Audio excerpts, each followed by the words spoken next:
People, good day. Let's watch the Endgame content reveal for the Path of Exile 2 together. I just woke up, grab my coffee, you grab yours, and let's move. Sir, just what are we facing here? A relic of the old world. Ready your men, Captain. We will only get one chance. And remember, when you hear the whispers, call for help. Do not attack. When you hear the whispers, what do you think he was on about? It's Dorman, right? Yeah? Then Dorman. Shut your damn mouth. Ugh, why do I always get stuck with these rookies? Hey, the kid's got a mean cleave. Give him a chance. Quiet!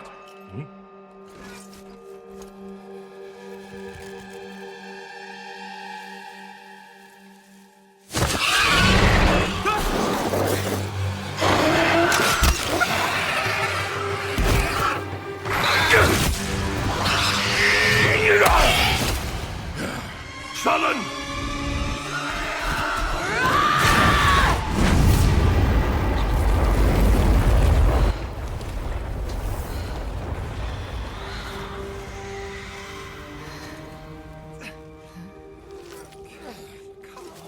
A mean cleave, eh, Captain? Rookie can't even lift his own sword.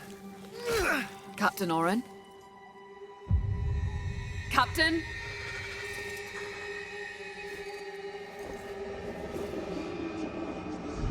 It's here. Rain! Send the signal! What the fuck? Rain! On my back, Rookie! Blade up! Come on! I'm ready! I'm ready!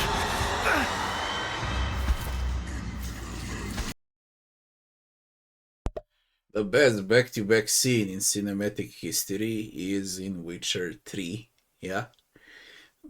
Just came up on my mind right now with Geralt and... Ooh, I forgot, Lambert. That's the best back-on-back scene. What to say about the cinematic so far? I like it. If it's gonna attract new audience to Path of Exile, okay, then it's fine. I mean, it's nearly on the old school Blizzard level cinematics. I'm not speaking about new Blizzard, I'm speaking about old Blizzard. It's very dark, grim. It's good. It's really, really good. They can attract new players with this. Definitely. Let's see. It's a man! No, it's not.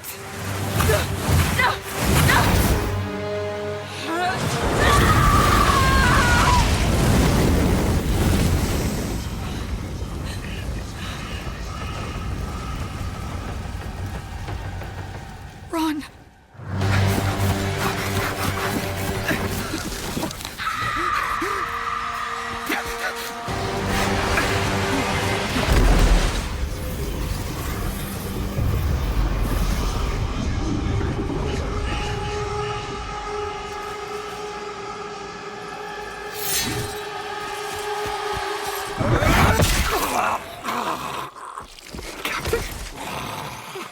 Captain! Captain!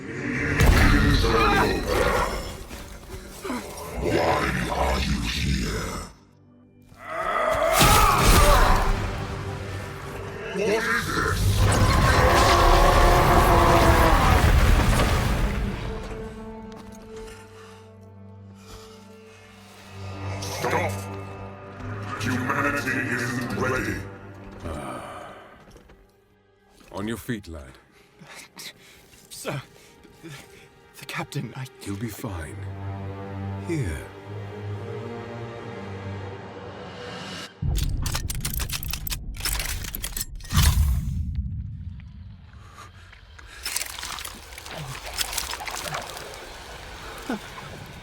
What is it?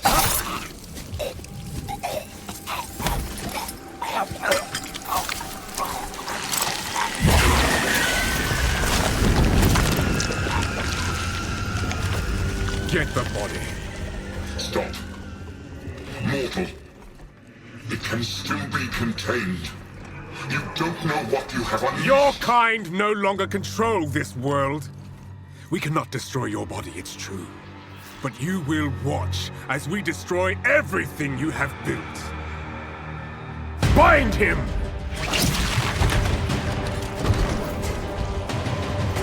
Feed. Grow, my child.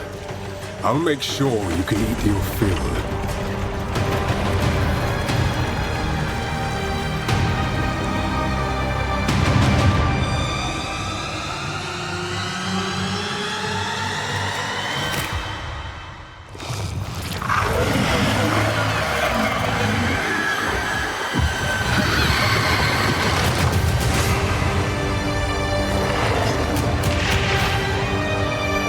Great so far. As far as cinematic goes, great so far. Let's see the game. Hi, I'm Jonathan Rogers, Game Director on Path of Exile 2. Now, Path of Exile 2 is going into early access in around 2 weeks on December the 6th. But even though it's early access, this isn't just some small taste. The game is huge. In this livestream, we're going to be introducing everything you can expect. So without further ado, let's roll the gameplay trailer. Existence is a thing of beauty, precious, but impermanent.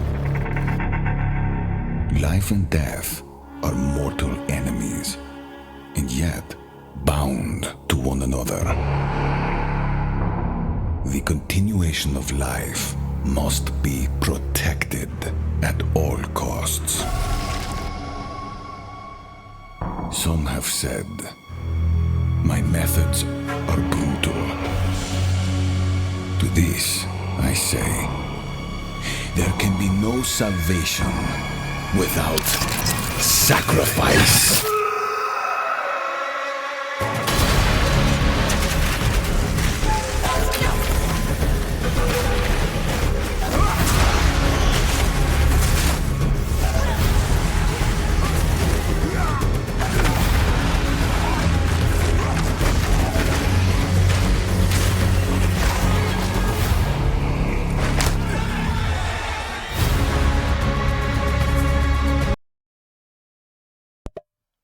Character creation.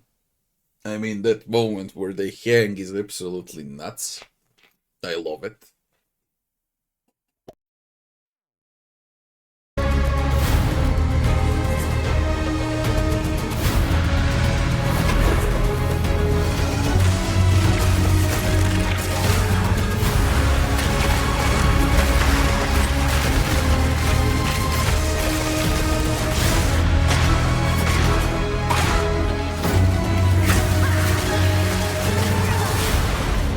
We are faced with the end, and I will do what I must.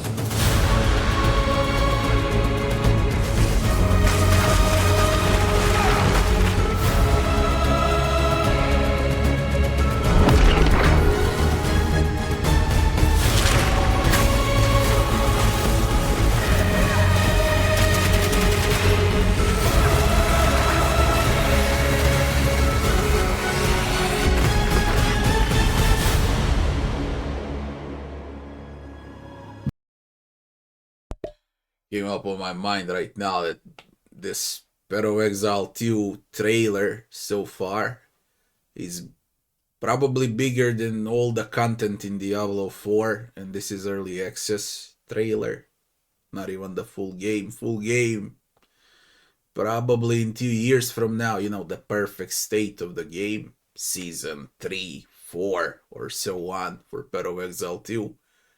But still, it's like 50 times bigger than Diablo 4. A lot of newcomers now. A lot of Diablo 4 players, I guess they're gonna get terrified out of Path of Exile 2. They're gonna like the game, how it looks like, they're gonna try it out and so on, and then they're gonna get lost. Okay, they should stick with the game and play it for a long time. It's way much better than Diablo 4.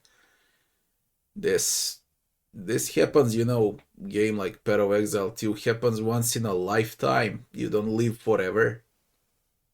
That's a fact. This is once in a lifetime action RPG. First one was Diablo 1, then was Diablo 2, and then Path of Exile 1, and now Path of Exile 2. So the next good action RPG is probably around 2050. So think about it before trying to give up on Path of Exile 2 as a newcomer. I know it's gonna be complicated and so on, but if you start now in early access, it's gonna be easier and easier and easier for you to adapt with upcoming content and every new season. If you give up now and come back in like 3 or 4 years, you're gonna get overwhelmed. That's a fact. And it's gonna offer so much more than Diablo 4. And that's the reality. Those who obsess with death,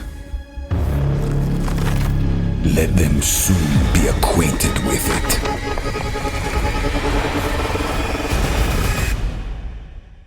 Now, as you just saw, even in early access, Path of Exile 2 is a big game. It's actually been 5 years since we announced POE2, and over that time we've revealed a lot, but it's been in bits and pieces. It's pretty hard to keep track of it all, so today we're going to do a full rundown of all the content that will be available at the start of early access. Classes, character progression systems, and for the first time, a full overview of the Endgame. This is going to be a big one, so get comfortable. For 20 years, Rayclast has been free from any sources of corruption, but the Count of Ogham, tempted by promises of power, intends to harness it once more. The dead are rising, monsters are mutating, and madness is spreading. Under the dark influence of corruption, the Count doles out sentences of death to any who would question him.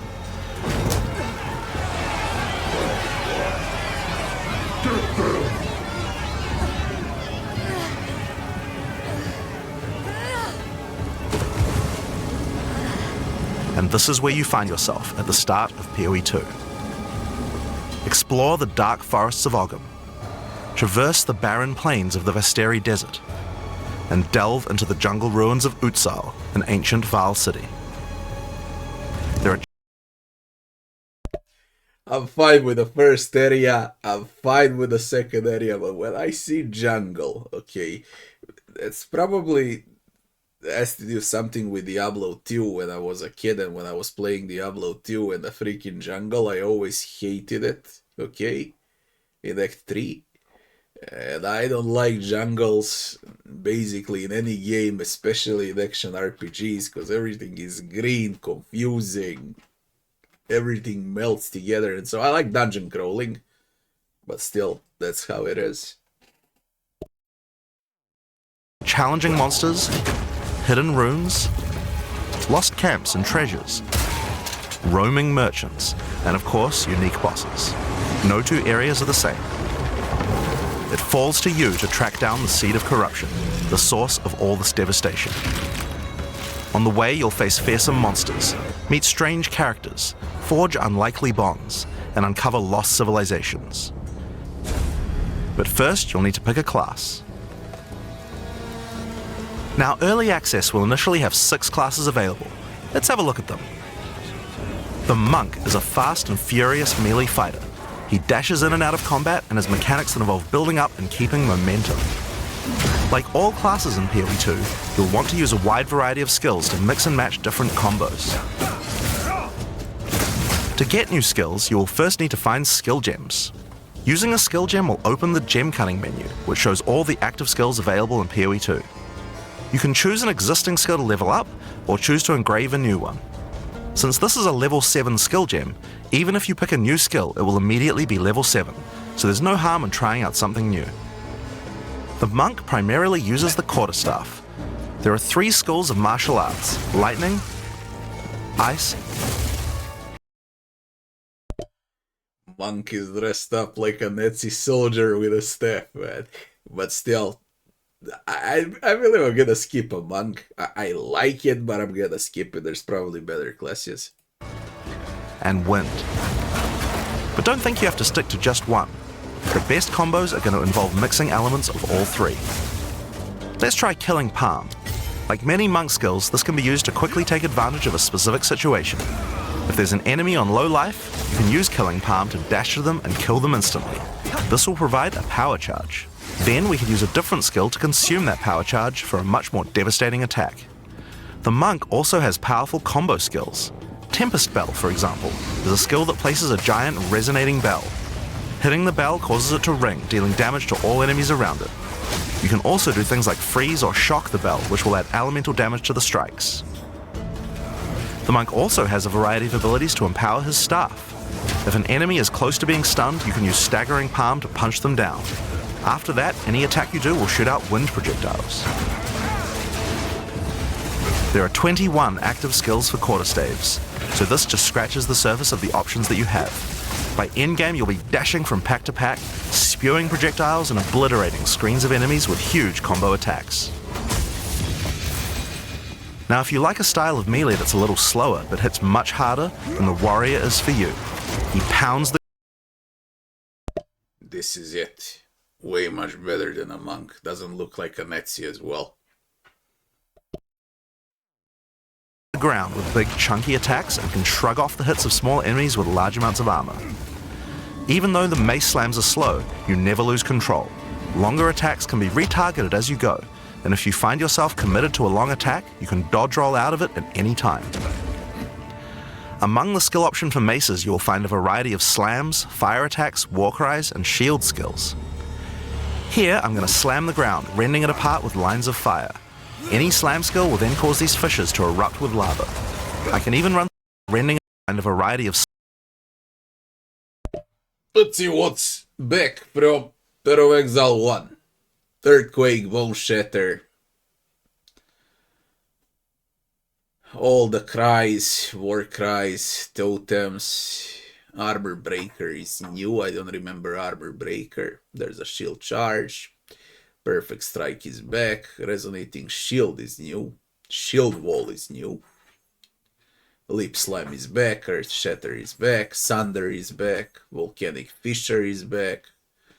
Seismic Cry. Supercharged Slam. Stampede. Hammer of the Gods. Ancestral Warrior Totem. Very similar to Path of Exile 1. Slams, fire attacks, war cries, and shield skills. Here, I'm going to slam the ground, rending it apart with lines of fire. Any slam skill will then cause these fissures to erupt with lava. I can even run through them with a skill like Stampede to do huge amounts of damage. The warrior can also use war cries, which can empower your next skill. Seismic Cry, for example, will double any slams from your next attack. The Stampede counts as a slam, so I can double that for even more craziness. If you want to go a little faster and be a little more defensive, equip a shield. In POE2, you can raise your shield at any time to block all damage from the front, even spells.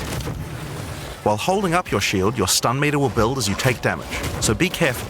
If it reaches 100%, your stance will break and you will be vulnerable. Some enemies also have unblockable attacks. That's easily like a Souls-like mechanic. Block, block, block until you run out of stamina and then you're dead, basically. I don't know how it's gonna work. You're probably gonna need special gems for this. Something to accumulate shield, give thorns. You know, things like that. Or probably in the end game you're gonna have shield all around you with thorns. Where you won't even attack, you're just gonna block damage and retaliate damage back to enemies. That's my guess for the end game. I like it because it gives an option to play as a full tank. I just hope it's gonna be valid for the end game. But I like it. Which are indicated by this red flash. If you see one of these coming, make sure to dodge out of the way. Using a shield also gives you access to shield skills like Shield Charge, which allows you to charge towards enemies and stun them. While charging, you're also blocking the whole time, so you have full damage immunity from the front. The warrior also has access to totems. Some totems have built-in abilities, like Shockwave Totem, which can be placed to stun nearby enemies and trigger aftershocks like those from the earthquake. But you can also get ancestral warrior totems, which allow you to use any slam skill in your repertoire. This is a meta skill, which means that it's a skill you can put other skills into. I can take a slam like Sunder and socket it into my ancestral warrior totem. Now when I summon him, he'll sit there and slam the monsters from a distance. There are 20 active skills for maces, so there's a lot more to try out. but by endgame you're going to be dropping hammers from the sky, leaping fearlessly into combat and separating the very earth you stand on. Time for some ranged attacks. The ranger is primarily about the bow, but we wanted to make sure that she feels agile as well. In POE2 you can shoot while moving. If there is a class that I'll probably never play in Path of Exile 2, it would be the Ranger. I just don't see myself playing like a bitch. I just don't. Even though it could be cool or what, or OP like in Path of Exile 1, I don't care. I really don't care. Combined with all the skills the ranger has that allow you to jump around, you will have a lot of mobility in combat. Bow skills have a variety of lightning, poison, ice, and physical attacks. Lightning attacks bounce around between targets. You can also stick lightning arrows in the ground which explode when hit by the bouncers, or electrocute enemies to take them out of combat. Ice attacks allow you to slow and freeze enemies to keep them away from you. Using poison, not only can you slowly damage your enemies from afar, but also grow some interesting plants. With 21 bow skills and all the mobility and combo tools the ranger has, you can take advantage of every situation. Also, what I notice about the ranger right now, it's way too chaotic, even like this, during the leveling phase and so on. Imagine in the end game when all of those effects pop. Especially with poison green, when it melts with the jungle environment green, and then everything is green around you, and you're also green and you don't see shit. That's why I like melee classes more, because you can see more than when playing mages or rangers or so on, because the entire screen flickers, especially in the late game.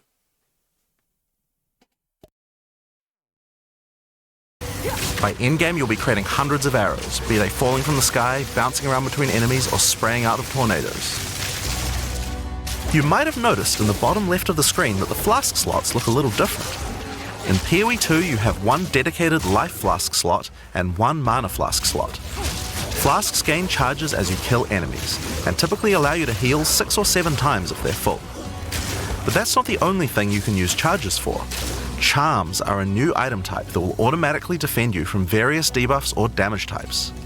Having trouble with getting frozen? Equip a thawing charm. When it's fully charged, it will make you immune to freeze for 3 seconds if you get frozen. To recharge them, just kill more monsters. You can gain more slots for charms by upgrading your belt. The mercenary wields a crossbow that can be loaded with different ammo types, offering versatility, power, and mobility. All classes in Path of Exile 2 can be controlled. Mercenary is actually very similar to Ranger. As far as I can tell, one with a bow, the other one with a crossbow. Very similar. Controlled with WASD, which makes this class play exactly like a shooter. For the crossbow, you will find skills that work like shotguns, sniper rifles, assault rifles, and even grenade launchers. But not only that, there are a wide variety of more interesting elemental ammos too. It's very fast to switch between ammo types, so long as you already have them loaded, which makes the mercenary able to combo abilities together for devastating effect. It looks more fun than Ranger though. Definitely looks more fun than Ranger, because of all of these effects. It acts like a shotgun and like a rifle and so on with a crossbow. To me personally, this is bigger variety. Definitely more fun. I would rather play this than Ranger, because I would never play Ranger. If I am to play ranged, I would play a mercenary.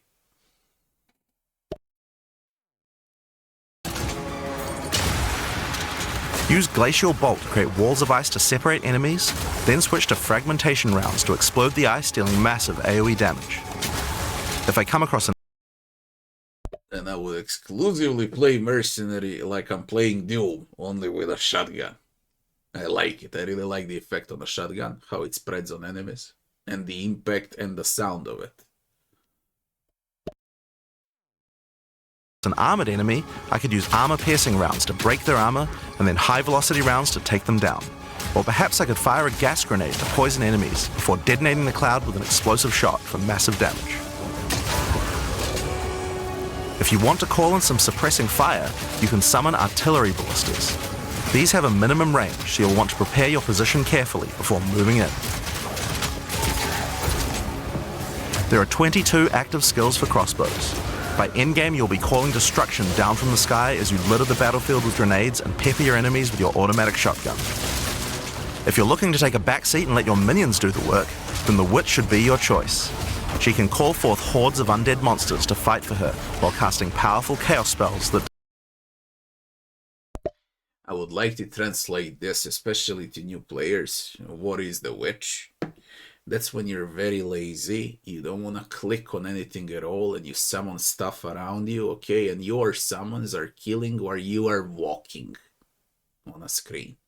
So if you're very lazy, then you go with a witch. It's also, I guess, a very safe option, because in Path of Exile 1, most of those summoning builds were OP and boring at the same time. So if you are into that type of shit, then yeah, witch is gonna be great, but to me personally, it's boring, because you don't play, you walk.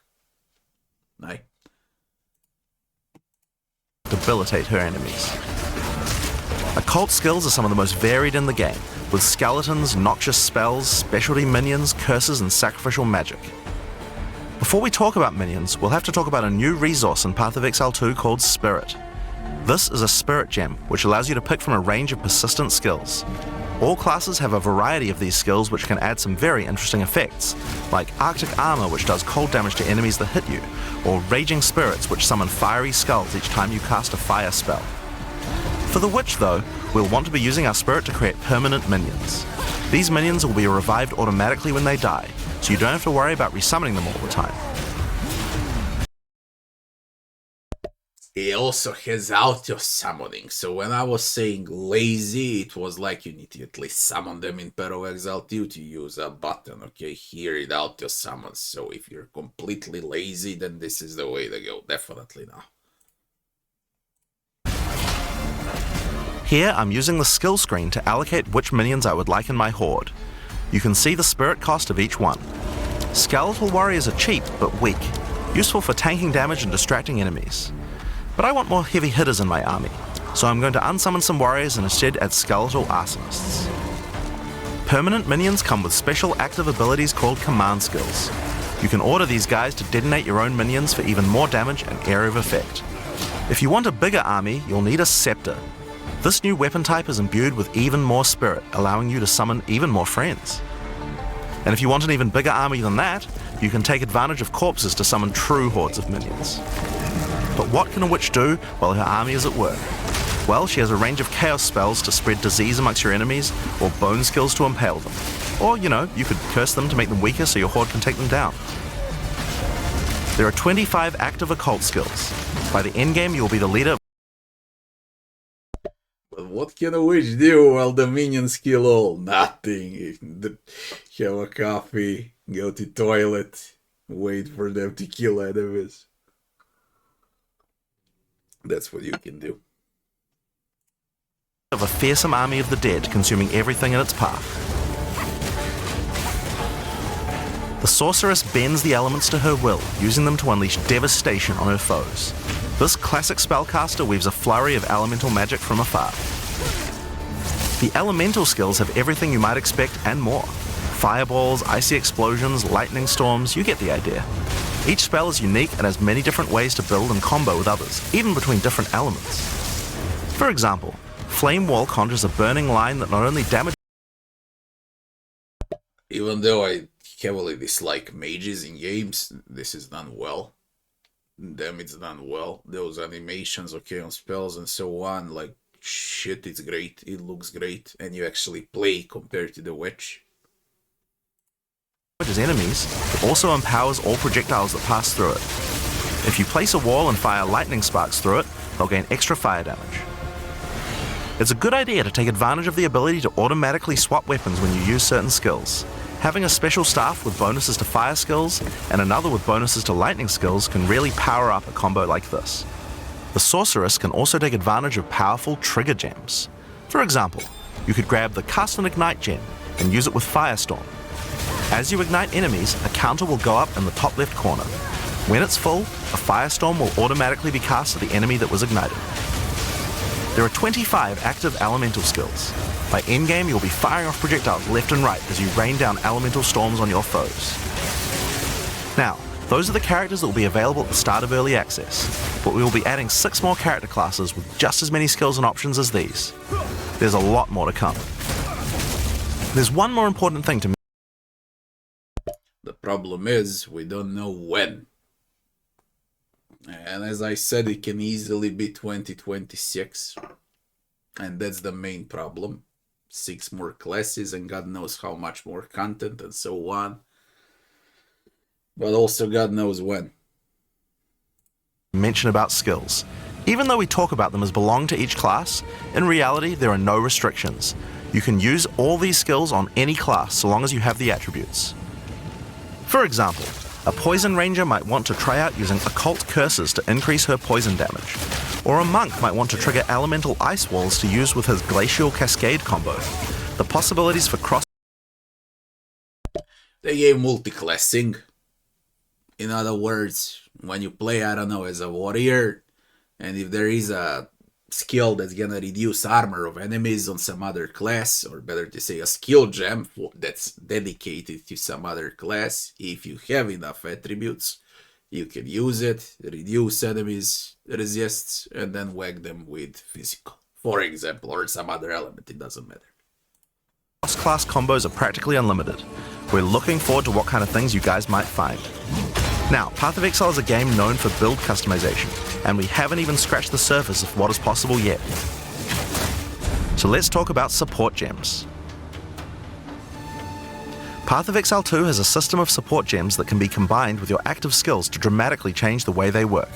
If you find a support gem, then right-clicking it will open up this screen.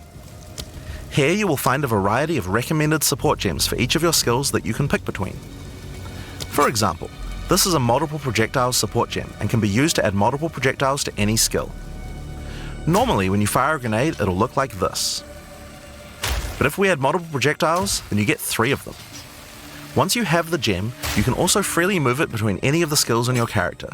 If you want to have a multi-shot sniper rifle instead, then simply move the gem over to your high velocity round skill. Generally speaking, if it sounds like a support gem should work with a skill, then it will work. So it's a good idea to experiment. Note that you can only have one of each support gem on your character, so you'll want to think carefully about which supports can be used best with each skill for maximum damage. Now, if you want to stick to the recommendations, you should have a perfectly good time, but if you want to experiment a bit more, then uncheck that recommended button and you can see the full list of supports that will work with your skill. There are hundreds of support gems to choose from, and even we don't know the results of all the possible ways these can interact. Even we don't know the possible results. Balancing for the next few years then, yeah, because God knows how many players now will completely break the game with weird builds because of 100 support gems and how they actually impact every single skill, because that's like, I don't know how many combinations, tens of thousands of different combinations. So good luck on balancing. Skill can have up to 5 supports socketed into it, and if you're clever you can come up with some pretty interesting ideas. Now all of this is just scratching the surface. You can make frost vortexes, break people's armor, make minions explode, make skills repeat, make enemies set each other on fire, cull enemies or pin them to the ground. Supports let you drastically change the behavior of your skills and create your own unique build, or at least follow someone's OP build guide. So, speaking of builds, let's talk about one of the most iconic Path of Exile systems, the passive skill tree.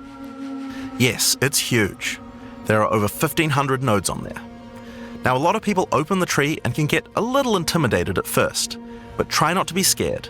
There are lots of options, but at its core, it's pretty simple. Each level you get 1 point to put into the tree. Each class starts at a different location, but they all share the same tree. Around your section of the tree, you'll find relevant bonuses for your character. To put it up short, it's exactly the same like in Path of Exile 1, Nothing new here. Huge skill tree. You get specific amount of points till max level, like 150, 60, depends on how much campaign gives, okay, how much nodes you can take. And that's about it. Same like in Path of Exile 2. Very intimidating for new players, even though he says don't be intimidated, you should be intimidated. Because there's like 1 million combinations. You should be safe in the knowledge that there aren't many wrong choices here.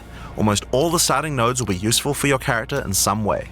But if you do happen to make a choice you regret, you'll be able to respec any nodes you've taken by spending a little bit of gold. The hooded one from the cinematic is New Deckard Cain the Elder. Probably the main NPC in Path of Exile 2, because it's his trailer after all.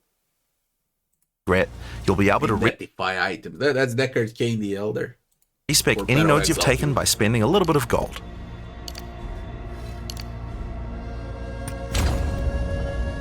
Now, the tree is generally divided up into clusters which have similar themes. In each cluster you will find small nodes that give simple bonuses like increased damage, but the real power comes from notables. Notables normally have much more interesting bonuses, and they tend to care a lot more about how your build works and what skills you... Pretty much short for those that are new. Small nodes are just there so you scale up until the big node, and then big node gives you big buffs, big passives, okay? Huge stats increase are big nodes, and you want to reach as many big nodes as you can by spending very little points into small nodes, okay? So that's why you need to plan, and that's why the game is basically complicated, especially in the late game when every single point matters. You're using. For example, in the mercenary area of the tree, this one gives a 25% chance for crossbow skills to not consume a bolt. And here's one that gives grenades a chance to blow up a second time. This one gives a chance for projectiles to rebound off terrain, as well as giving you some pierce chance to make that more likely. Note that even though this is in the mercenary section, this would work with projectiles from all classes, so there are often reasons to go to different areas of the tree. In order to get between these clusters, you will generally have to allocate nodes in the attribute highways.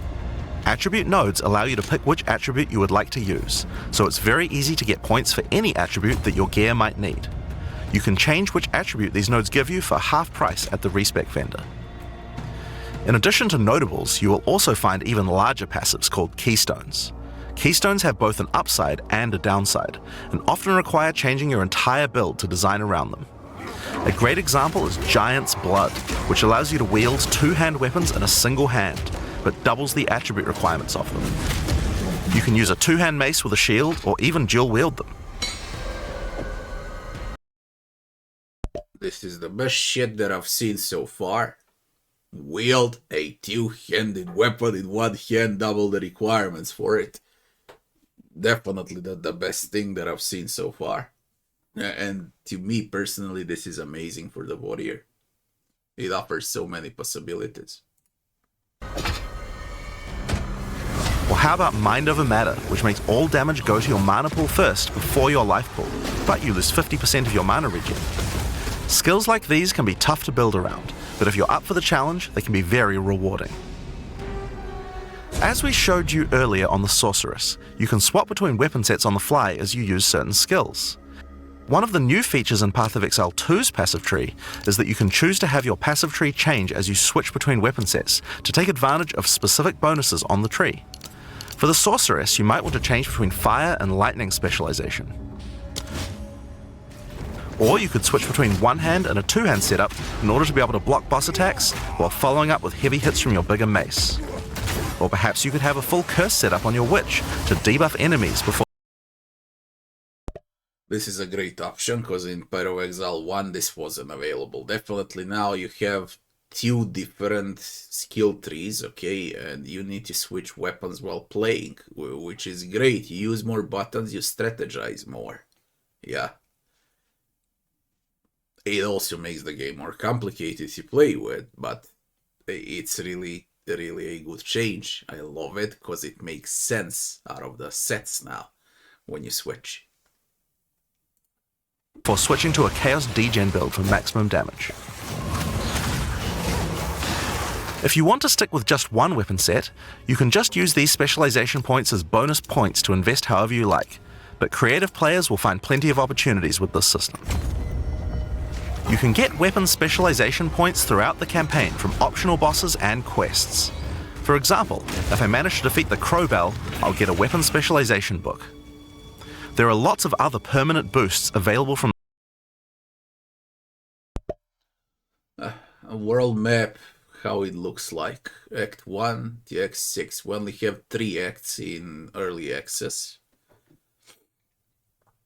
And this is Act 1. And how you traverse the world. Looks fine to me. Looks better than in Path of Exile 1, definitely. Although there is some specific charm about Path of Exile 1 world map. I guess we just need to get used to this one now. I like it. On the campaign too. On the map you can see icons that indicate the many optional encounters you can find. Some of them have permanent character boosts, and others have powerful items. If you're having trouble getting past a boss, it might be a good idea to explore and see what you can find. For example, if you defeat Blackjaw the Remnant, you'll gain a permanent increase to fire resistance. One of the most important finds are spirit bonuses. You can find the first one here in the canopy in Act 1. Defeat the boss in this area to acquire a permanent addition of spirit. The permanent buffs you gain from spirit are very powerful, and every class will find. There is one thing that I like and one thing that I dislike about trailers like this. This is not like a classic trailer, it's an endgame content reveal, but still they reveal way too much. They could just say like you can get a buff when killing an endgame boss, but don't show it. Let players see it for the first time. This is just revealing way too much, spoiling the game a bit, you know, when you play for the first time. Find a use for them, so make sure you hunt down these upgrades. There's one in each act. Now we haven't even talked about the most important element of character progression, items. That's why we're all here, right?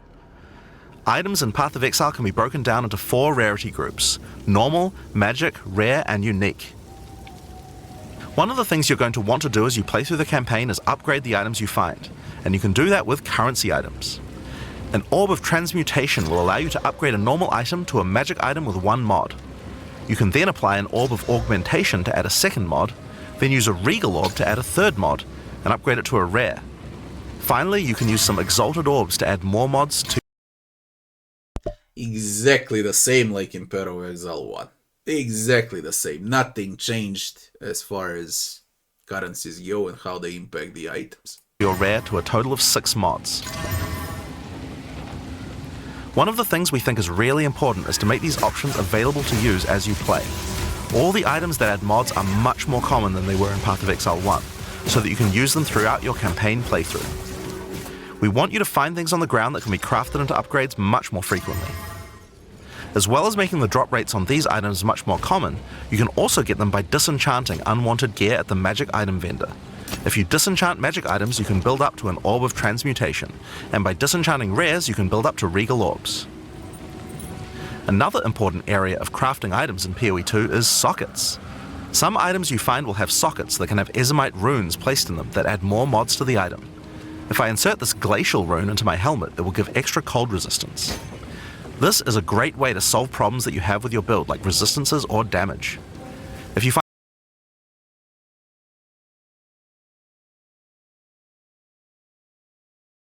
helmet, it will give extra cold resistance.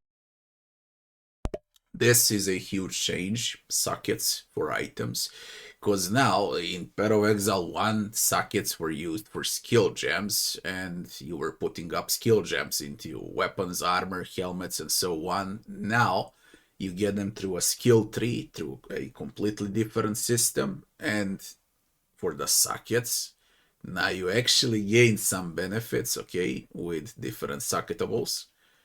More damage, more resist, more this, more that. Now it works more like, I would say, Diablo 2, okay, as far as sockets go. So this is closer game to Diablo 2 now in terms of itemization than Path of Exile 1. This is a great way to solve problems that you have with your build, like resistances or damage. If you find socketed items that you don't have a use for, you can take them to the salvage bench in town to work towards an artificer's orb. This will allow you to add sockets to your existing items. Body armors and two-hand weapons can have up to 2 sockets, while the rest of your armor and one-hand weapons can only have 1 socket. You can also salvage items with quality to create items like armor scraps or I would not even take this seriously, because when they have 2 slots, for example, maximum out of 2 slots on a weapon, that's maybe in early access, but in Season 10 there's gonna be 6 and probably an option to give us 7 sockets to a weapon. You know, because the game keeps expanding, and don't take this seriously. Everything is gonna change from season to season, yeah. This is only for early access, which is logical, only 2 slots. There's gonna be 6, for sure. whetstones. These will allow you to increase the quality of your items for an up to 20% boost. If you don't want to disenchant or salvage your items, you can always sell them for gold. Gold can be used to buy items from vendors, and we've tried to do a lot to make sure that the items they have for sale are actually useful. Every time you level up, they get more stock, so make sure to check back often. Other vendors offer a gamble. Pay a flat amount of gold and you'll get a random item of a specific type. This could be a great way to improve your gear, if you're lucky. Gold is also used to respec your passive skills. Take advantage of this system to experiment with your tree and rework it as required. The other thing you might want to use gold for is the currency exchange. This allows you to exchange currency items with other... Dear God, Alva is back. And probably more familiar NPCs for those that played Path of Exile 1. And the hooded one is also in this act as well, so as I said, he does indeed act like Deckard Cain the Elder in Diablo 1 and 2. Which is good, they need a main NPC. other players on an open market, in exchange for a small gold fee. Now, all items in Path of Exile are freely tradable. We never bind anything to your character, except gold. Now, most gear in Path of Exile 2 is randomly generated, but there's another type that isn't: uniques. They are especially rare, each with a handcrafted set of unusual mods which can dramatically change a character's build. They're not just better rare items, they can do much stranger things that can fundamentally change your character. Corpse Wade will make any corpses you run through explode into clouds of poison. The Sands of Silk is a body armor that changes your dodge roll into a blink, morphing you into sand as you teleport past your foes. And of course, some uniques are just pure hits of dopamine, like Quill Rain, which just turns your bow attacks into full auto by doubling your attack speed. Each unique is something that you can build your character around. We try to make sure that most unique items have a potential use at endgame, even if you find them early on. And as you can see, every single unique item comes with custom art to match. The last character progression system that you can do during the campaign is Ascension. Starting in Act 2, you will come across Ascension trials, tests that you must complete to unlock your Ascension class. We'll explain the... To explain you what it is, you need to dodge 1 million traps in order to ascend. That's like one big dungeon full to the brim with fucking traps. The thing I hated the most doing in Path of Exile 1. I loved it the first time, second time, third time. But when you play for many seasons, and when you go into that stupid ass dungeon for the 50th time in a row, then you just start walking into traps because you don't care anymore, then you die, then you lose time, then you come back, and so on. So, okay, it's gonna be fun. But, goddammit, I hate it. These trials soon, but first let's take a look at what Ascending can do for your character. Each class has access to 3 Ascendancy classes, but at the start of early access, only 2 per class will be available. Ascendancy classes are unique to each character class, so choose wisely. They can drastically affect how you build your character. As a sorceress, you could become a Storm Weaver, a master of the elements. Tempest Caller causes elemental storms to be summoned each time you do a critical hit with a spell. With Strike twice, you can stack 2 copies of Shock for more damage, and going deeper into the tree, you can make all your damage types apply Shock. Make a Shock build from any skill. Alternatively, you could become a Chronomancer and command time itself. She literally has the ability to stop time with Time Freeze. Not only that, but she has many other time manipulation abilities. Using Temporal Rift, she can teleport back to a previous location, resetting her life and mana back to what it was. Or with Time Snap, she can reset all her cooldowns and cast all her spells again. On the Warrior, you can choose between the Warbringer or the Titan. The Warbringer channels the might of his ancestors to gain tremendous power. Using Answered Call, you can summon ancestral spirits linked to each of your totems. With Jade Heritage, you can encase your body in a protective layer that absorbs all damage until it breaks. Warcaller's Bellow allows you to explode the corpses of your enemies. And with Great Wolf's Howl, you can ignore the cooldowns of your war cries. Let all that anger out. The Titan class is all about hitting big. With Earthbreaker, every slam is... This is the one that I'm gonna play for sure. As the very first one, I'm playing a freaking Titan. Don't even need to know what it does. I'm playing a Titan. There's a chance to create an aftershock. With Crushing Impacts, every hit becomes a crushing blow, which will allow you to stun your enemies with ease. With Surprising Strength, you can take advantage of stunned enemies to deal 40% more damage. As a ranger, you might choose to be a Deadeye, an expert markswoman who can take down foes with style. With Endless Munitions, every attack gains an extra projectile. With Gathering... Take up foes with style to translate like a bitch. Wins, she gains a small increase to movement speed with every attack, but be careful, she loses them when getting hit. With Eagle Eyes, she will never miss, allowing you to stop wasting all those passive points on accuracy. Alternatively, you could become a Pathfinder, the master of flasks and poison. She can choose from one of several throwable concoctions, allowing her to spend her flask charges to throw explosive bottles that deal various types of damage. A bleeding concoction will make your enemies bleed, while a fulminating one can shock your enemies, allowing you to do extra damage. Contagious Contamination allows her to spread poisons between... Don't know why they call it like this. They could have named this Ascension Alchemist, Bombardier, whatever. Why Pathfinder? her foes, while overwhelming toxicity doubles the number of stacks they can be infected by. Running Assault allows her to move much more quickly while firing, while Relentless Pursuit makes her totally immune to being slowed by enemies. The Witch can ascend into the Infernalist or the Blood Mage. As an Infernalist, she can summon a loyal Hellhound companion. The Hellhound sets enemies on fire, as well as taking a percentage of the damage if the Infernalist gets hit. With Pyromantic Pact, you can turn your mana into Infernal Flame. As you cast more spells, the flame builds up, and if it overflows, you'll take damage.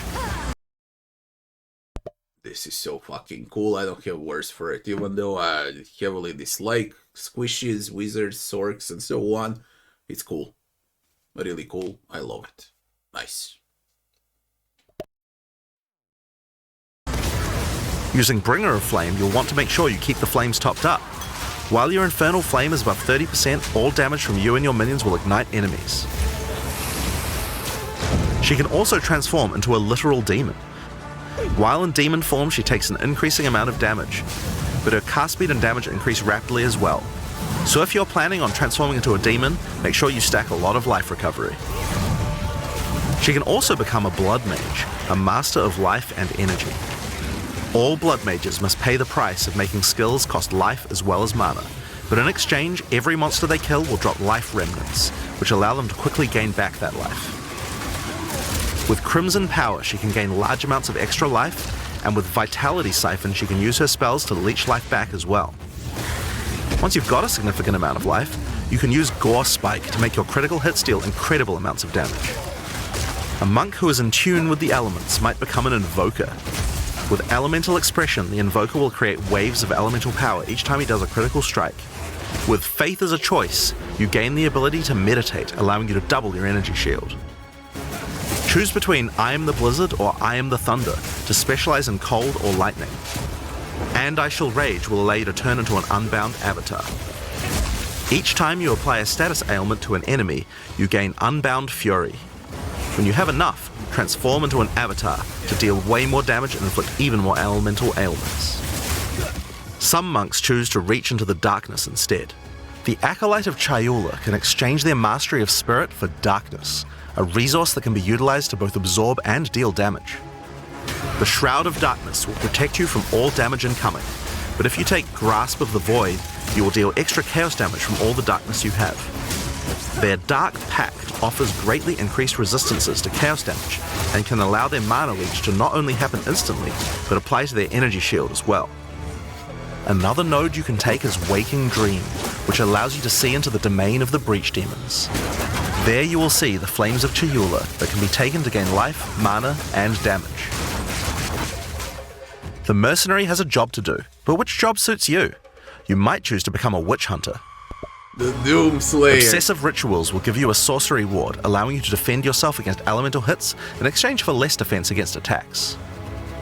With Zealous Inquisition, your enemies have a 10% chance to explode on death. The chance is doubled against demons and undead.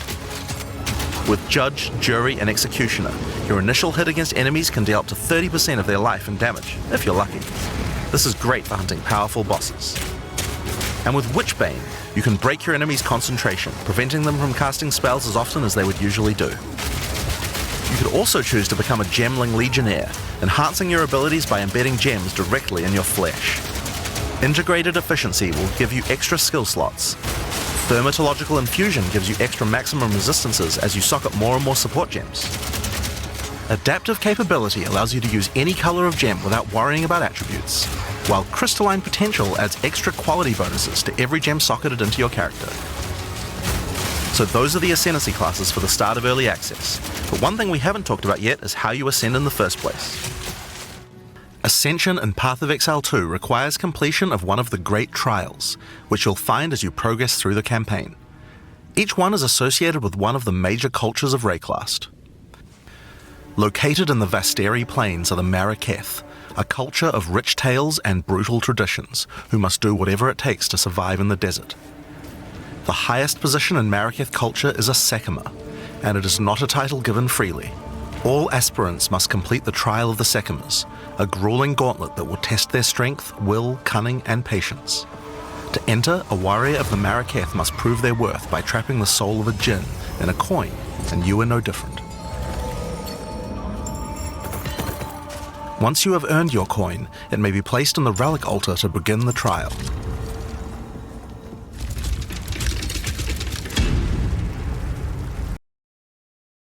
Now I said it's complicated with Ascension in Path of Exile 1 and it gets tiresome and so on. Well, the shit is even more complicated now.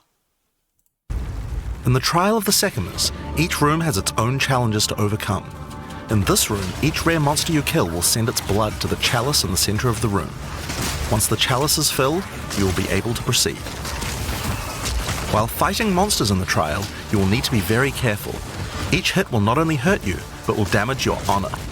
The monsters are well telegraphed, so that you can avoid their attacks, but if you run out of honor, you will fail the trial and need to find another coin in order to try again. It is a good idea to make sure that you are well prepared before challenging the Trial of the Sekimas. After each room, you will be rewarded. In this case, you have been given a key that can be used to unlock chests later in the trial. Once you have claimed your reward, you will be shown a map of the rest of the floor and may choose how you wish to proceed. Which challenges would you like to face, and which...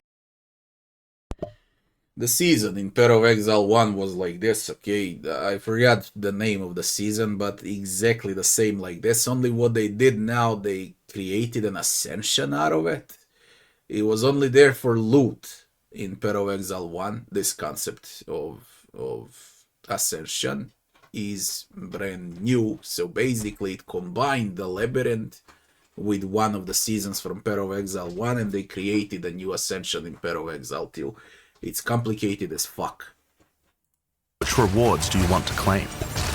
Some rooms are more dangerous, afflicting you with debuffs that will persist for the entire trial. For example, entering this room will afflict you with spiked shell that will cause all monsters in the rest of the trial to have 50% increased life. You will want to take care if you choose such a path. There are many different challenges and rewards as you journey through the trial. Deadly traps, waves of monsters, and strange artifacts will test your honor. As you progress, you'll be able to gain boons from the Jinn, which will help you on your journey. For example, the Sekima's cloak will revive you once if you die, giving you a second shot at a run. One of the rewards you may find is Sacred Water, an extremely valuable and treasured resource to the Jinn and the Maraketh. Trading it with the Jinn will allow you to receive many benefits. You can recover honor, gain additional boons, or remove afflictions. At the end of the floor, you'll find a powerful boss which will truly test your limitations. In order to ascend, you will need to defeat him.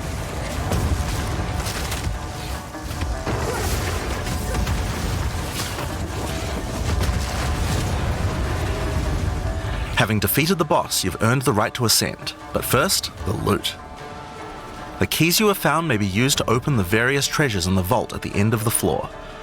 We only have a single bronze key, so we'll just have to open one of these small chests. If you want to open the better ones, you'll need silver or gold keys. Let's use the Altar of Ascendancy. Your first ascension will allow you to pick your class and grant you 2 points to use in the tree. Now there are more floors and many more rewards that can be found within the Trial of the Sekimas, but we'll save that for the section on the endgame. For now, let's talk about the second Ascendancy trial, the Trial of Chaos. In Path of Exile 2, you can choose whichever trial you like to earn your ascension. Each culture on Rayclast had their own methods to ascend. If the Trial of the Sekimas is not your kind of playstyle, or you're finding it too difficult, you could try another. You can gain all your ascension points from just one, or mix and match them. It's up to you. For early access, we will have 2 trials as options, with a 3rd trial coming later for the full release. While exploring the Vaal jungle, you'll discover the Temple of Chaos. Before the Vaal embraced the science of corruption, their civilization worshipped chaos. This ancient trial was once used by the Vaal to test their high priests. A high priest of the Vaal must show willingness to risk everything to gain power. Entry to the trial requires a token from a strange entity known only as the Trial Master.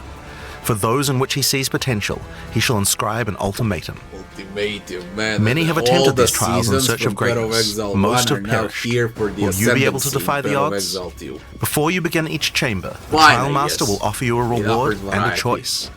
Choose one of 3 tribulations to affect you through the rest of the trial. These modifiers might beef up the monsters, curse the player, or add environmental hazards like turrets or trap runes. In this case, we'll be picking shocking turrets. As you enter the room, the Trial Master will fill it with hazards to test your commitment. In this case, you must destroy all the monsters that fill the room, while dealing with the lightning projectiles from the shocking turrets.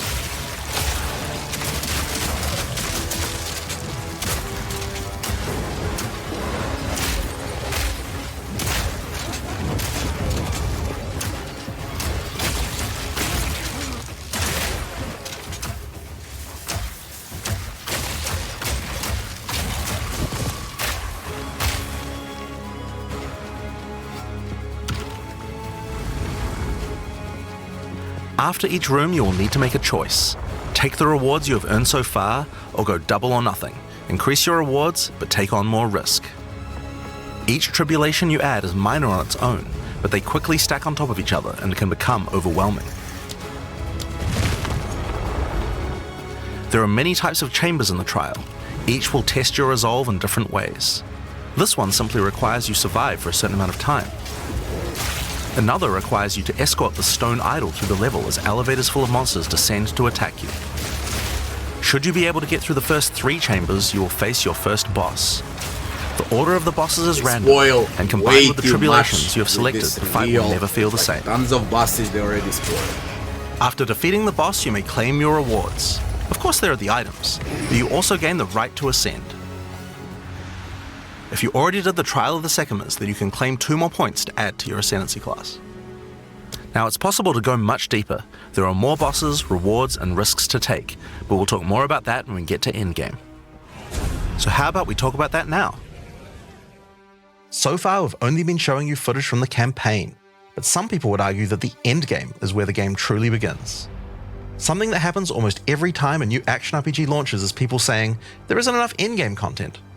Well, we want to make sure that in POE2 people don't feel that way, and we actually only changed our development priority for this recently. The first 3 acts of POE2 already take around 25 hours to complete if you're a new player. This is already a pretty significant campaign. On the other hand, people spend hundreds of hours in endgame each league.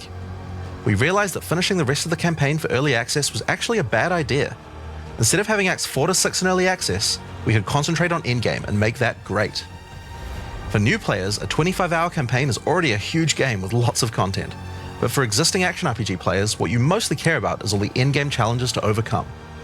So several months ago, we switched the entire development team's focus over to making endgame content. At the start of early access, there will be 50 bosses and around 400 monster types, but the great thing is that the rest of the game is like 80% there. We'll be adding content to roughly double the size of the game during early access and into release. Now, in order to make the endgame happen at the same character level as what it would be after we added the rest of the acts, we've added a second difficulty level called Cruel, where you repeat the campaign with all the monsters and bosses leveled up. And of course, new rewards. You can kind of think of it as like a new game plus. It's also a lot faster to get through the content the second time as your clear speed increases. That will take you to around level 65, where the endgame begins.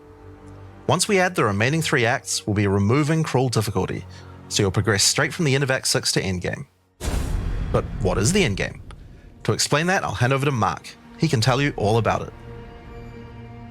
Hi, I'm Mark Roberts, Game Director on Path of Exile 2. Well, one thing that Path of Exile is known for is having a lot of distinct endgame content to choose between.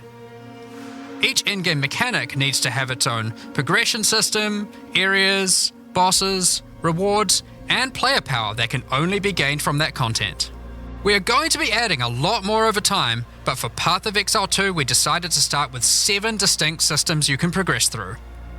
This is the Atlas, and it serves as the core of the endgame for Path of Exile 2.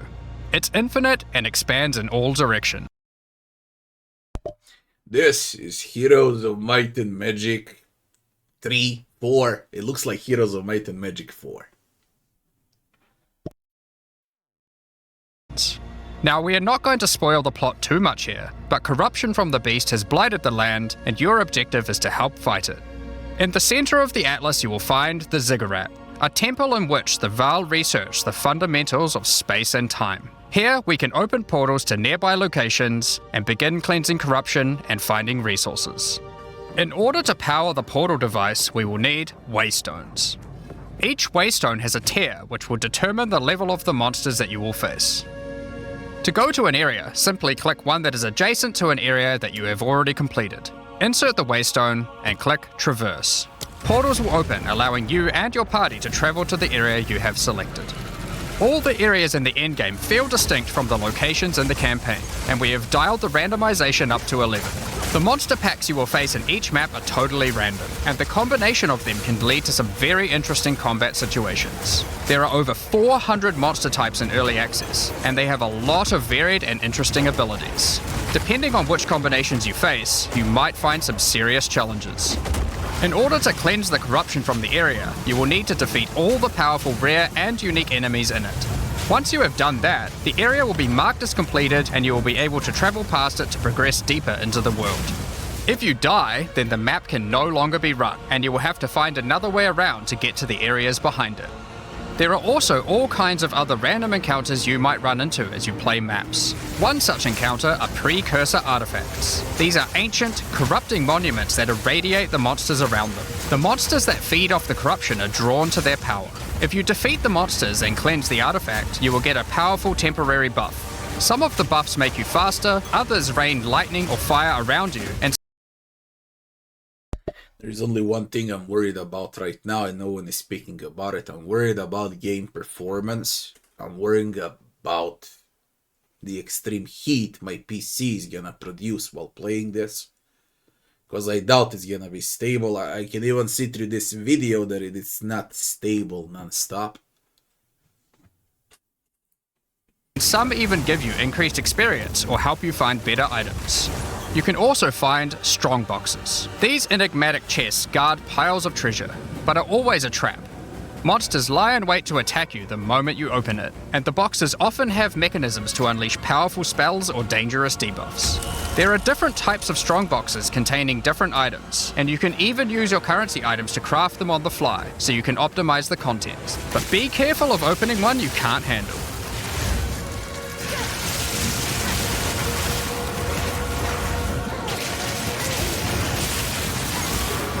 Sometimes you'll discover monsters frozen in essences, solidified crystalline corruption. These dangerous monsters can be broken free. If you defeat them, the essence they drop can be used to upgrade normal items to magic items with a guaranteed mod from a category. For example, we could use this one on some boots to ensure a movement speed mod. Rarely, essences will also drop that allow you to upgrade magics to rares, adding the guaranteed mod.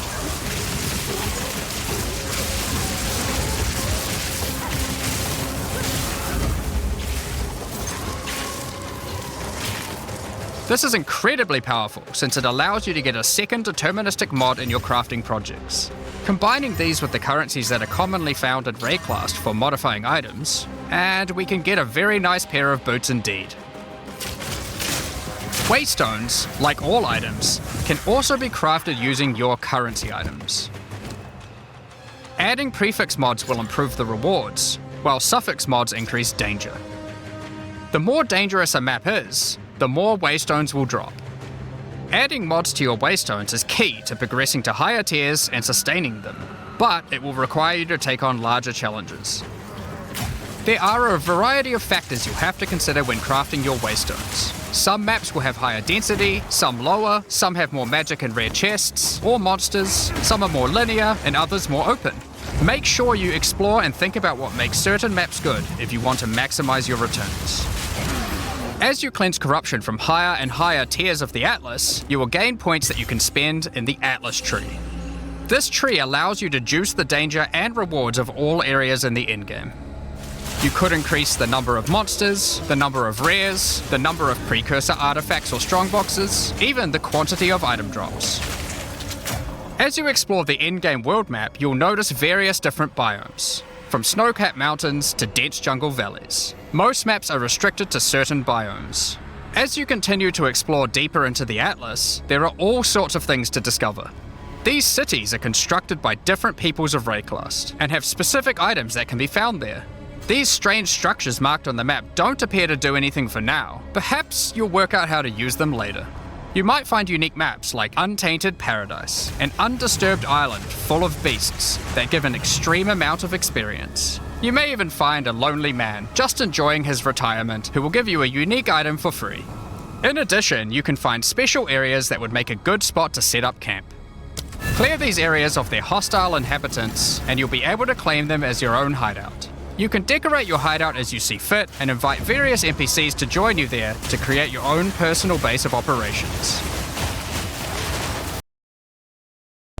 Hideouts will probably look amazing because the game looks amazing, so I can imagine what you can actually do with a hideout. A great tool for exploration are towers. These mysterious precursor constructs are dotted around the Atlas. Completing the tower will reveal a large area around it, allowing you to scout out your next challenge. There are lots of things to find, so keep looking. Some sections of your Atlas are influenced by corruption. This adds extra modifiers to the maps in the region, increasing difficulty and rewards. Here, slaying monsters in close proximity to each other will cause the vestiges of corruption within them to merge together, forming powerful and grotesque abominations. You may have noticed while looking at the Atlas that some of the areas have these icons above them. The icon indicates that the area contains some kind of special encounter. This icon indicates that the area has a powerful boss. Because only 1 in 4 maps contain a map boss, we are able to make them very powerful and very rewarding. These bosses come from the campaign, but have had their difficulty increased. So, for those that don't know, in Path of Exile 1, endgame content, every map had the endgame boss at the end of the map. Okay, now you get a main boss on every 4th node map, call it however you like here, or how they call it here. So you won't be fighting bosses non-stop, but when you do, they're gonna feel unique, hard, and according to them, more rewarding, which I doubt. Again, the best gear is gonna be through trade. But whatever. With changes to AI and some of their abilities. It's worth noting that because you can see where the bosses are, you can choose to take them on or avoid them. If you do choose to hunt bosses though, then you will be rewarded with special points for the boss hunting section of the Atlas skill tree. In Path of Exile 1, you have Atlas past passive, okay, same like skill 3. You put nodes, you get certain benefits out of mapping and so on. Now you got all the same from Path of Exile 1 with addition of boss skill points. They're gonna unlock additional rewards when you kill those bosses next time, and the difficulty will raise. That's the idea behind all of this. The points here will allow you to More specialize in boss killing, giving you much greater rewards for defeating them. For each different type of content in the endgame, we are adding specialized trees in order to make it so you don't feel the need to respec your points when you change between different types of content. We will be showing you 7 of these by the end of this presentation, so there is still a lot more to come. Bosses are not the only icon you will see on the Atlas. Let's take a look at one of the endgame systems, Breach. If you played POE1, you might be familiar with Breach. For POE2, we have created sequels to several POE1 leagues. While the mechanic is familiar, the monsters, bosses, rewards, and progression are all new. A breach is a tear in the fabric of reality. Opening it will allow you to see the demons and otherworldly monstrosities that lie in wait on this other plane of existence. By engaging with a breach, you'll create a bridge between their world and Rayclast. In order to keep the breach open, you will need to kill the demons that pour forth. The faster you can kill the monsters, the more monsters you will fight, and the more loot you will find. You can also find clasped hands that will open and drop more items if you run over them. These can be a good boost to the rewards of the breach, so keep an eye out. One of the rewards that you may find while fighting monsters from Breach are tablets. Tablets are special items that can be used with precursor towers to add more encounters to the Atlas. Breaches will drop breach tablets. Clicking on a completed tower will allow you to consume the tablet to add more breaches to areas within range of the tower. This makes all the content in the Atlas self-sustaining. Want to do more breaches? Find the tablets, add them to your towers, get more breaches, getting more tablets. Soon your Atlas will be covered in otherworldly domains. In addition, like all items in PoE, you can craft them.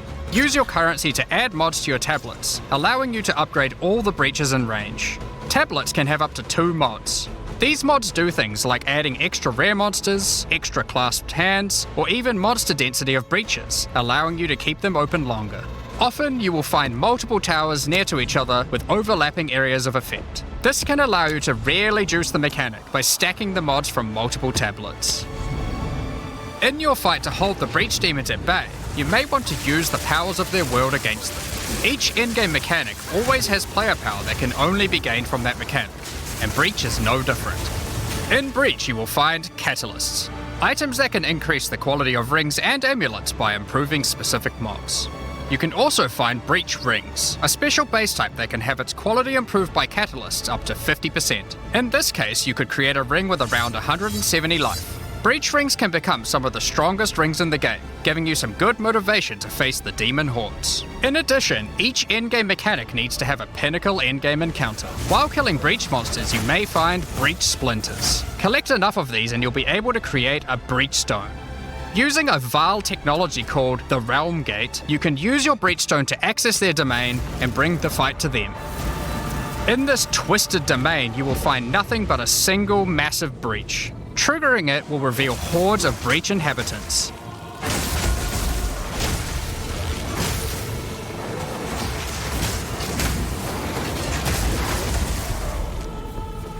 And should you be fast enough, you will be able to fight their leader, Zesht.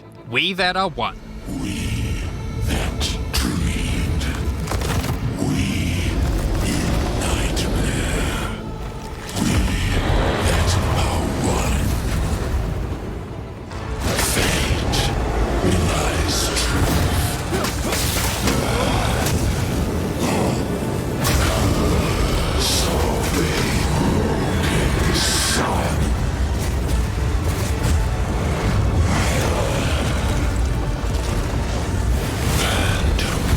This is just one of the pinnacle encounters of POE2. We won't be showing the rest of them, so you will have to discover them for yourself. But rest assured, this is some of the hardest content we have ever made. All these encounters have specific uniques that can only be found from them, but that's not all. We still have the progression system. Defeating Zesht will give you points to allocate into the Breach section of the Atlas tree. Allocating these points will make breaches and the Breach domain even harder, but will give you more rewards. The small nodes will increase the difficulty of the Twisted Domain, while the large nodes have more specific bonuses. For example, this node adds more clasped hands to your breaches, and adds a pack of magic monsters that can guard them. Get some more points and you can allocate Waking Nightmare, which will double the number of splinters you get from clasped hands, and inflict you with a mysterious debuff. In order to earn more points, you will need to defeat Zesht at a higher difficulty, and some rewards from Zesht can only be found by increasing the difficulty of the Twisted Domain above certain thresholds. Defeating Zesht at difficulty 4 will be a challenge indeed, but there are many more threats in Rayclast. Ritual altars are sacrificial sites built by the mysterious King in the Mists. If you encounter this symbol on the Atlas, then you know that the area contains ritual altars. Ritual altars demand tribute. Every monster you slaughter in the circle will feed the altar. After the sacrifice, touch it to begin the ritual. The monsters you just killed will be resurrected by the King of the Mist's dark magic, and you must fight to survive.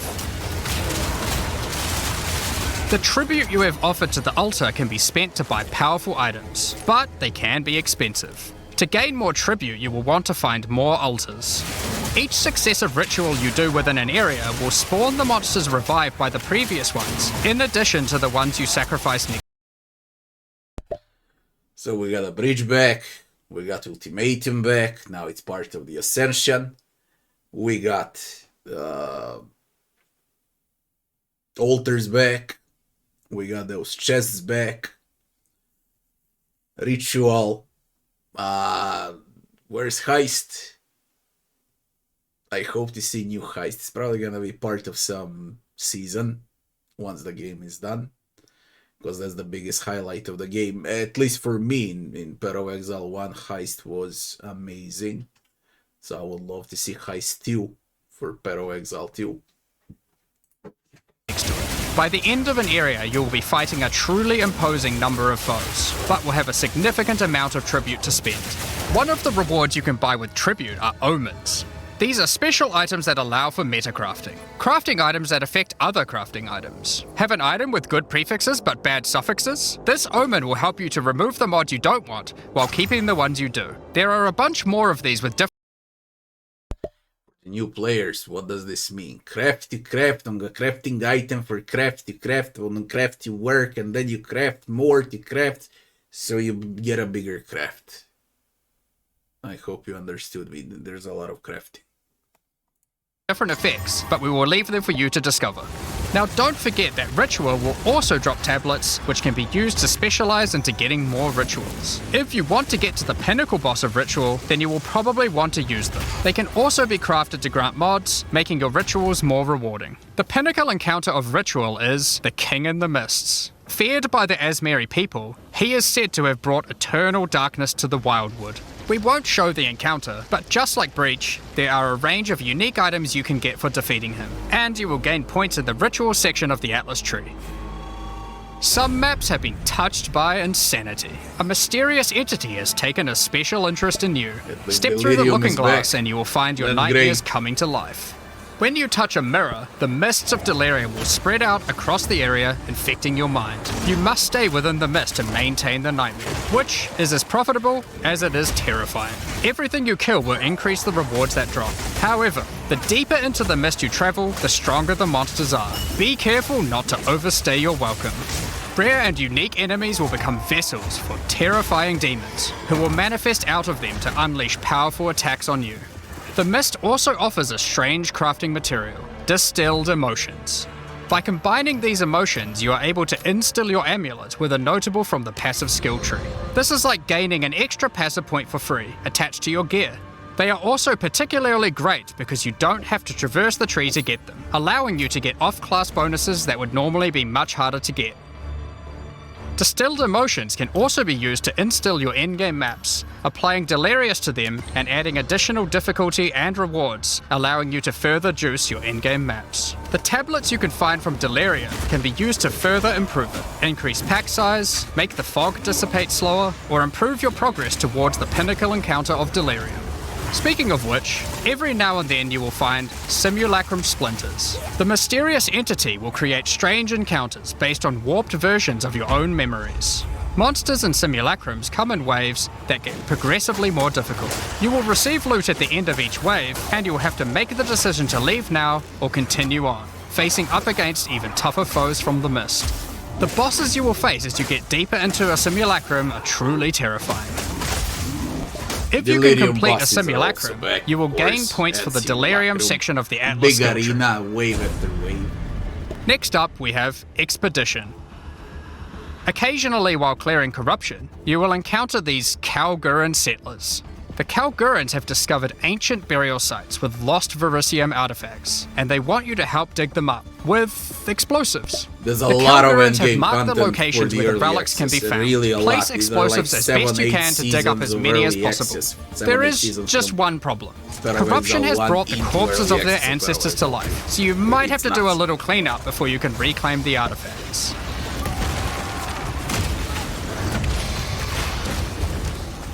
You can also find remnants, the destruction of which will further anger the restless dead.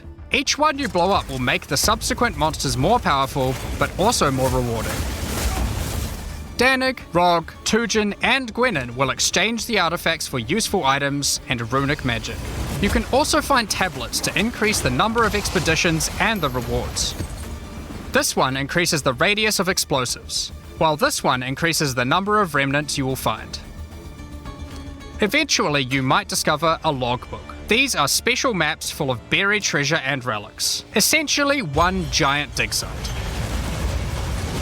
Here, you can create an extremely long chain of explosives and go through a very high number of remnants. But be careful, many remnants have mods that can really brick your build, so you will probably want to avoid these ones. If you add too many remnants, you could easily make the encounter harder than you can handle. There are all sorts of interesting things buried under the ground in logbooks. You might find dripping caves and hidden pirate caches, but the most powerful encounter is Olroth, the ancient undead commander of the Knights of the Sun. Defeating him will grant you unique rewards, as well as points to spend in the expedition section of the Atlas tree. So those are the endgame systems on the Atlas, but we are not done yet. The trials we talked about earlier have much more content when you get to Endgame 2. Just like the other endgame systems, they also have progression mechanics, unique rewards, and player power that can only be gained from them. As you get higher level coins for the Trial of the Sycamores, you will unlock more floors to explore. Each floor has its own challenging rooms and a floor boss that you will need to kill.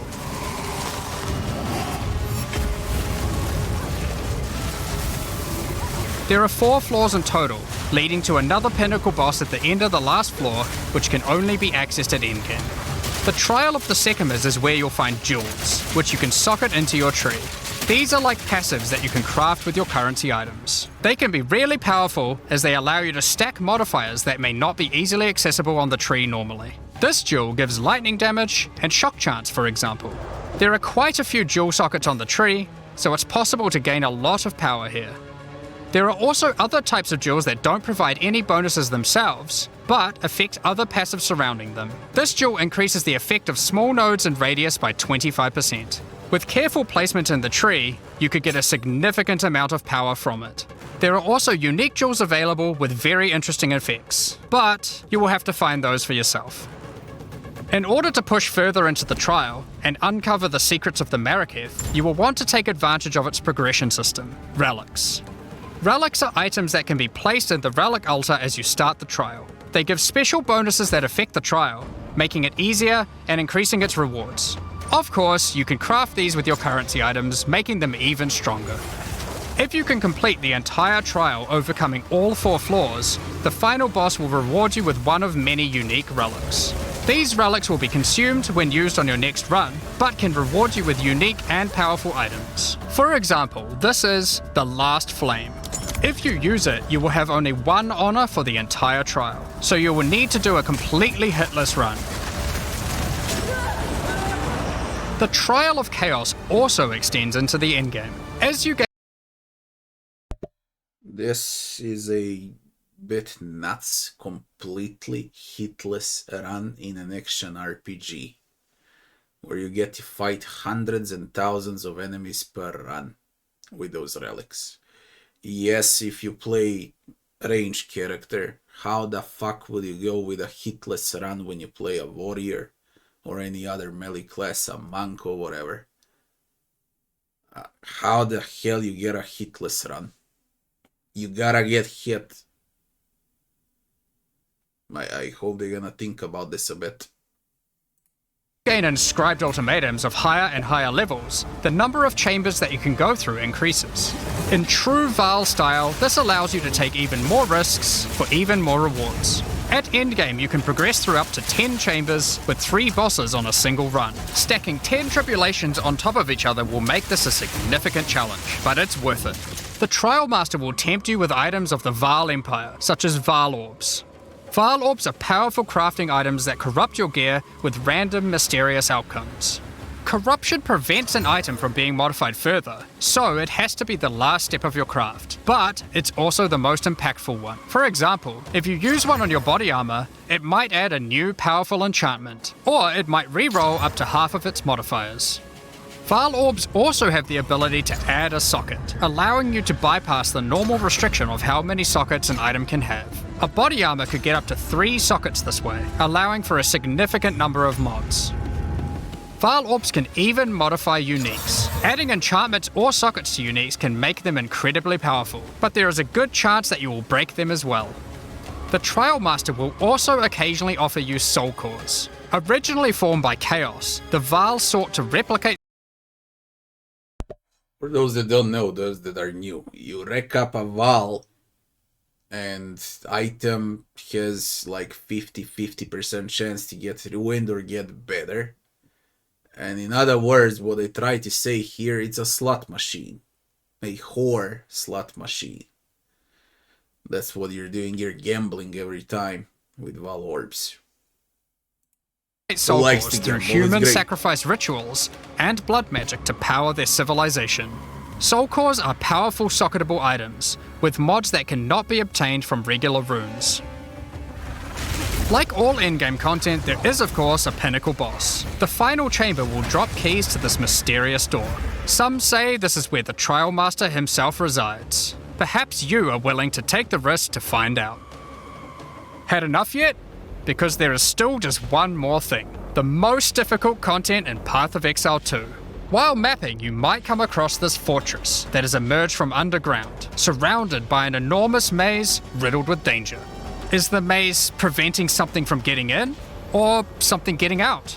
This fortress is of ancient origin, and its construction has similarities to the towers and tablets that you have been using on your journey through the endgame. It is clear from the entrance that there are 3 keys required to enter.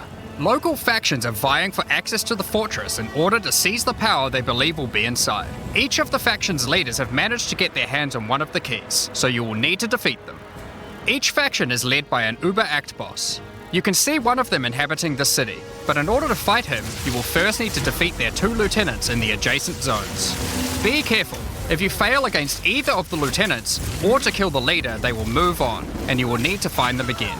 Kill all the Uber bosses and you will gain access to the fortress. We aren't going to spoil it as we can't wait to see you guys attempt it for the first time. But is there a tree you get points in after killing it? Of course there is. This is Path of Exile. There is always another tree. So these are your challenges for POE2. As you can see, this project is crazy huge. Way bigger than even we expected when we started out. But how do you gain access? Well, during early access you'll need a key to get in. To thank our existing PoE supporters who have spent more than $480, we'll be giving you guys a key for the PC version for free. Anyone else who wants one can get one by purchasing one of the new early access supporter packs that have just been released to the store. If you just want early access to PoE2, then you can get a key in the $30 early access pack. The pack also comes with $30 of points to spend in the MTX store. But we also have a variety of other supporter packs filled with exclusive microtransactions, points to spend in the store, and even physical items.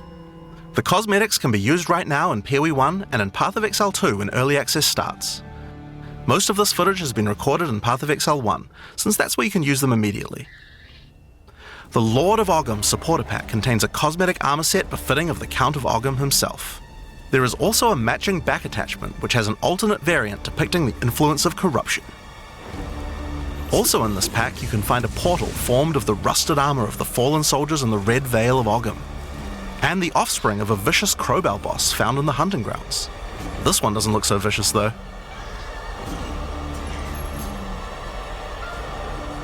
On top of that, you'll receive the Iron Count's Zweihander to apply to your one-handed or two-handed swords. For those who are wanting to decorate your hideouts with fond memories and tales of Path of Exile's history, you will also get a series of hideout statues. This pack contains the statue of Hillock. For Path of Exile 1's closed beta, each pack contained a true New Zealand icon, the Kiwi. Following this tradition, all packs in this series will also contain a new themed Kiwi pet. The pet will loyally follow you into battle, but run away at the first sign of trouble. Become the ruler of the desert with the King of the Farad'n supporter pack. Show your mastery of traversing the sands of the Vasteri Plains. The body armor will allow you to glide along the ground with ancient sand magic.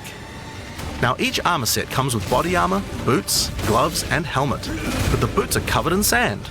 If you'd prefer to show them off, you can turn the gliding off if you want. The accompanying back attachment equips you with two powerful pillars that can control and manipulate lightning. They will periodically release their energy in a powerful blast while in town, and hover in a circle around you, arcing lightning between them, forming a barrier of energy. Replace the appearance of any bow with the Farad'n's Glory skin, or replace the appearance of a spear with the Tyranny's End spear skin. This spear skin can be applied to staves and war staves in Path of Exile 1. If you want to truly show your worth as a King of the Farad'n, then you definitely need your trusty, moving, entire city fortress known as the Dreadnought to travel across the Vasteri Plains. In Path of Exile you can decorate your hideout however you like, and it's no exception here. It comes with a variety of thematic elements to use, or use decorations from elsewhere in the game.